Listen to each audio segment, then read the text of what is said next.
আজকে ঈদের দিন সকালে উঠেই একদম পাঞ্জাবিটা পরে রেডি হয়ে গেলাম। আয়নায় নিজেকে একটু দেখে নিয়ে সোজা ছুটলাম ঈদের মাঠে।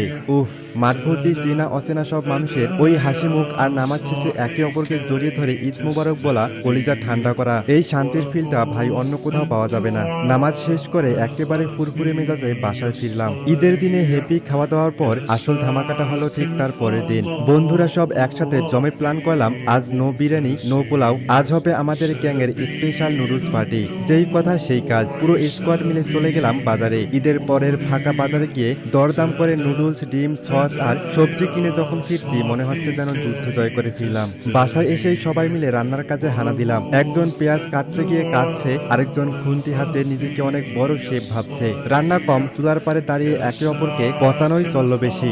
শেষমেশ যখন গরম গরম ধোয়া ওঠা নুডলসের প্লেটটা সামনে এলো, প্রথম চামচ মুখে দিয়েই সবাই একসাথে বলে উঠলাম, উফ ভাই অমৃত। আসলে দামি রেস্টুরেন্ট না, বন্ধুদের সাথে এই পাগলামি আর ছোট ছোট মুহূর্তগুলোই তো আমাদের ঈদটাকে স্পেশাল বানিয়ে দেয়।